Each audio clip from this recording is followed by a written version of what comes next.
When I wake you in the next few moments, you're all going to imagine that you are astronauts sitting on the launch pad in your rocket ready for liftoff. Ready, eyes open, wide awake. Okay, ignition sequence has started. 5, check systems. 4, contact NASA. 3... Millions of people are fascinated by the spectacle of stage hypnosis on television. Yet for some, using hypnosis for entertainment is highly controversial. Are they right to be concerned? Or are they mistaken because they really don't understand what to criticize? That's just one of the things we're about to find out. Stage hypnosis is only the tip of an incredible iceberg that is the phenomena of hypnosis. Tonight, I'm going to whirl you around the world to meet some of my friends and colleagues, the real experts, the scientific researchers, and the leading academics, some extremely powerful, knowledgeable, and mesmeric characters who devote their lives to understanding hypnosis. And I promise you that you'll see some truly amazing things, so that you can make up your own mind how incredible it is for yourself. And you'll not only see what it is, but also how it works.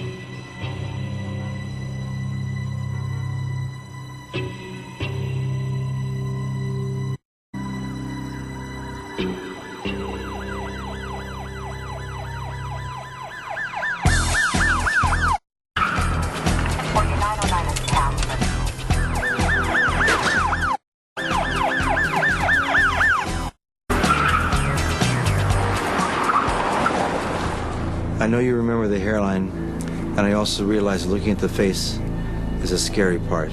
Sometimes a victim of rape is too shocked to remember much of use to the police. What do you see? They're not bushy and they're not thin. Uh-huh. And they go almost to the sides of his hair. I know this next part is going to be a little bit difficult. And I'd like you to describe the eye. Just lower that shutter to the bottom of the eyes and tell me what you see. Because a person in trance is vulnerable to any suggestion, the police hypnotist must be careful not to offer any clues whatsoever. Almond-shaped eyes. Almond-shaped eyes. The sides hang over like hoods. They're fierce-looking eyes. Fierce-looking. Sharp. Sharp. Intense. Okay. Dark eyes. Dark eyes. And now, when you're ready, just open your eyes and notice how good you feel. Great. You did a terrific job. Thank you. Thank you. Thank you very much. I want to show you a sketch you made. Would you like to see that? John hasn't got the final rendering done, but... Ready? That's him. Some police forces on both sides of the Atlantic are reluctant to use hypnosis, but it does work. The face recalled under hypnosis. The photograph of the convicted criminal. The bank robber is remembered in a trance, the woman convicted of the crime. There's no doubt that hypnosis is a powerful phenomenon. But for years, even the experts have argued about what exactly it is. Some say that it's nothing more than people playing along with the hypnotist and just doing what they're told. This is known as the social compliance theory.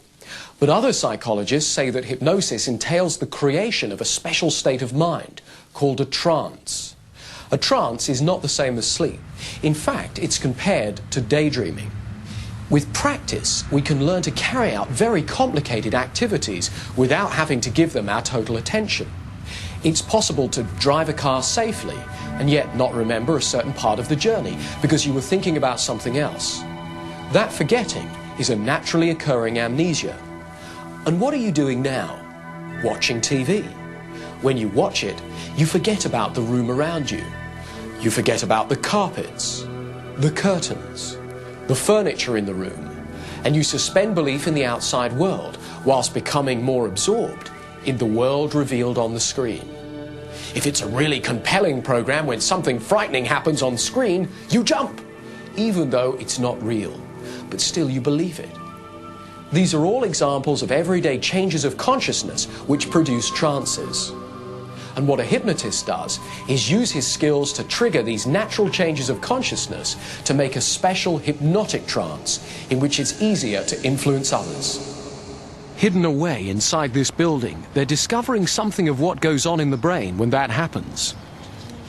Let me get rid of this, because now we're going to be putting in this, and tell me if I push too hard. This is just a little bit of gel to make it conduct.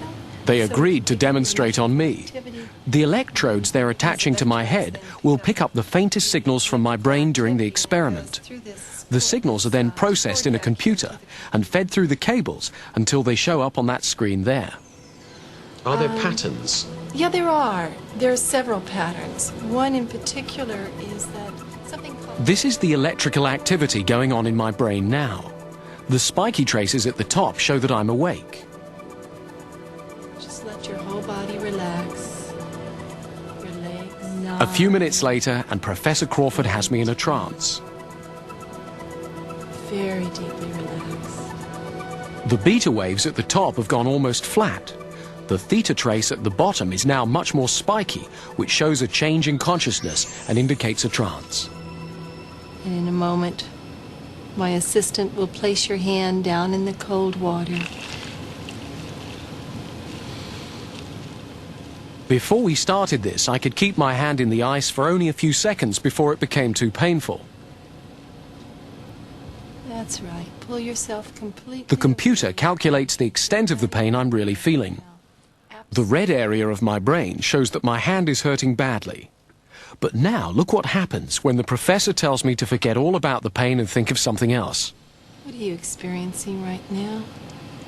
I'm sitting at the Phuket Yacht Club in Thailand, looking out.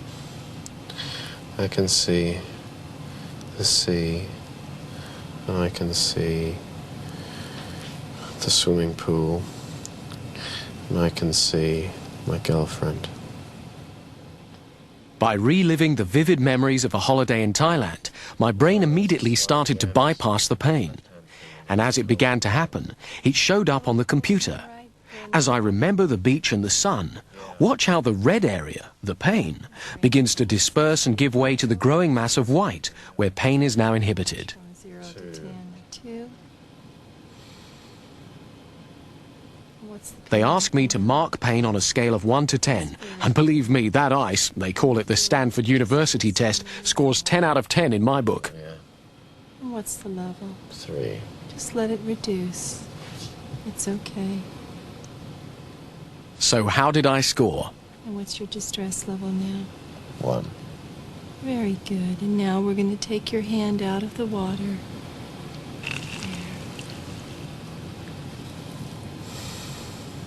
And how much pain did you feel? What was the very maximum pain you felt at any time? 2, 3. 2 or 3 at the most? And how long was your hand in the water? How long would you estimate it? Felt like about 15 seconds. About 15 seconds? Let me tell you that it was about 2 minutes. I'm joking. It's amazing. So even you can do this. Okay. Interesting. Now just let it go. There we go. Let's put it back. And yet you weren't aware of it then. Yeah, that's right. Okay. That was Can you amazing. imagine going through open heart surgery or something like God. that? Well, I can And about- see how it's possible. Yeah, definitely. About 10% of the population could actually do that Wow. and go through a surgery.